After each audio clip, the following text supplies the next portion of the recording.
दोस्तों, ईरान ने जंग का ऐलान कर दिया है। ईरान की तरफ से यह ऐलान किया गया है कि वो 48 घंटे में इजराइल को तबाह कर देगा, इजराइल को खत्म कर देगा। इसलिए ईरान ने यह अल्टीमेट एक वीडियो के जरिए शेयर किया है और इसकी जानकारी साझा की है कि वो अब इस युद्ध में जंग लड़ने वाला है, इस युद्ध को खत्म करने वाला है। क्योंकि जिस तरीके से हालात गाजा के पैदा हो रहे हैं, बार बार हमला हो रहा है, बार बार अटैक्स किए जा रहे हैं, इसको देखते हुए ईरान ने सीधा जंग का ऐलान कर दिया है। ऐसा खबरें निकलकर सामने आ रही है और क्या कुछ कहा जा रहा है, इसकी पूरी जानकारी आपको देंगे दोस्तों कि इस वक्त ईरान के इस ऐलान से किस तरीके से माहौल बन चुका है। अमेरिका और इजराइल का जानी दुश्मन, कट्टर दुश्मन जो है दोस्तों ईरान है।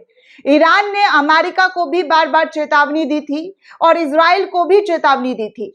अमेरिका को यह तक कहा था कि वो इजराइल को शांत करा ले, इजराइल को इस जंग में ना बोले कि वो इस तरीके की हरकत करे, ये जंग रुक जाना चाहिए। लेकिन इजराइल है कि मानता नहीं और इजराइल के ना मानने की वजह से अब ईरान ने 48 घंटे का युद्ध शुरू कर दिया है। ऐसा नेटवर्क 18 के हवाले से खबर निकलकर सामने आ रही है। कहा जा रहा है कि ईरान जो है 80 अड्डों पर, जी हां 80 अड्डों पर 200 मिसाइल इजराइल के गिराने वाला है। इजराइल के 80 अड्डों पर 200 मिसाइल से अटैक किया जाएगा। इस तरीके की खबर जो है नेटवर्क 18 के हवाले से दी जा रही है। आगे ये भी कहा जा रहा है कि इजराइल में ईरान का हाहाकार हो चुका है। इजराइल में अब ईरान के इस फैसले से हाहाकार मचा हुआ है। ईरान में जिस तरीके की बातें कही गई है, जिस तरीके के फैसले लिए गए हैं, उस फैसले को सुनते ही पूरा का पूरा इजराइल जो है वो सहम सा गया है। दोस्तों, आप सभी को पता है कि इस युद्ध में जितनी तेजी देखने को मिल रही है और जितने देशों की एंट्री हो रही है, उससे तो यही लग रहा है कि कुछ बड़ा जो है ईरान कर रहा है। और ईरान एक ऐसा देश है दोस्तों जो बार बार गल्फ कंट्री को एक साथ जुड़ने के लिए कह रहा था, एक साथ आने के लिए कह रहा था और कह रहा था कि आखिर कब तक, जी हां, कब तक इस लड़ाई को अलग थलग हमास लड़ेगा। आप सभी को एक होना होगा, एकजुटता दिखानी होगी। इनफैक्ट ईरान ने तो ये तक डिमांड कर दिया था कि वो इजराइल के प्रोडक्ट्स का बाइकॉट करे, पूरी तरीके से तेल इजराइल में देना बंद कर दिया जाए, तभी इजराइल को सबक सिखाया जा सकता है।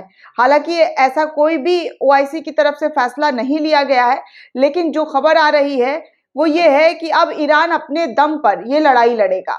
अब वो हमास को सपोर्ट तो कर ही रहा है, लेकिन इस युद्ध की 48 घंटे की जो युद्ध शुरू करने की बात कही गई है, जैसा नेटवर्क 18 के हवाले से बताई जा रही है, वो काफी दिलचस्प है दोस्तों। क्योंकि ईरान का जो मानना है वो ये है कि फिलिस्तीन के साथ जो हो रहा है, ईरान क्या दोस्तों, कई ऐसी मुल्क है जो बार बार यही कह रहा है कि जो बाइडेन और नेतन्याहू का जो फैसला है वो बिल्कुल गलत है और आम नागरिकों को जिस तरीके से टारगेट किया जा रहा है ये सही नहीं है।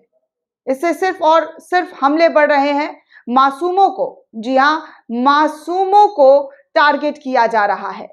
तो इस तरीके की बातें जब सामने आती हैं तो कई देशों को मिलकर सामने आना पड़ता है, इस लड़ाई में ऐलान मतलब समर्थन देना पड़ता है। लेकिन ऐसा मिडिल ईस्ट की तरफ से समर्थन औपचारिक तौर पर नहीं दिया गया है।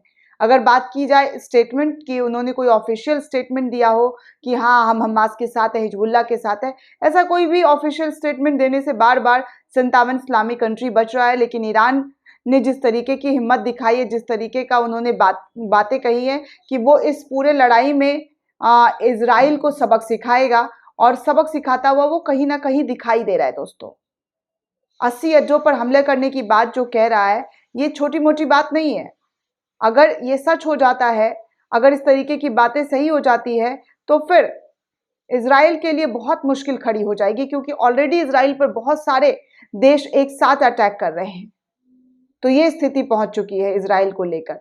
आगे आपको ये भी बता दें दोस्तों कि अल शिफा हॉस्पिटल का बद से बदतर हालत हो रहा है। इजराइल ने जिस तरीके से हमले किए हैं, निशाना अस्पतालों को बनाया है, वहां पर बहुत ही ज्यादा बुरा हाल है। बहुत लोगों की हाय जो है, कहते हैं ना कि जब कोई अपनों को खोता है तो अपनों का दर्द उनसे सहा नहीं जाता है। तो ठीक वैसे ही इजराइल के लोगों को लेकर गजा के लोग जो है वो बार बार जो है बद्दुआएं देते हुए नजर आ रहे हैं। ऐसे तमाम वीडियो है, उनका गुस्सा, उनका रोना, उनकी चीख, उनकी पुकार, सब कुछ वीडियो में नजर आ रहा है। तस्वीरें बहुत कुछ बयां कर रही है। ये तो सिर्फ हम बता रहे हैं, महसूस कर रहे हैं कि इस तरीके के हालात है, लेकिन जो असलियत में वहां पर हालात है वो बहुत खराब है, बहुत बहुत बद से बदतर है। दोस्तों, इस पूरे रिपोर्ट को लेकर आप क्या सोचते हैं, आपकी क्या प्रतिक्रिया, हमें कमेंट करके जरूर बताइएगा। साथ ही साथ चैनल को सब्सक्राइब करना बिल्कुल भी ना भूलें।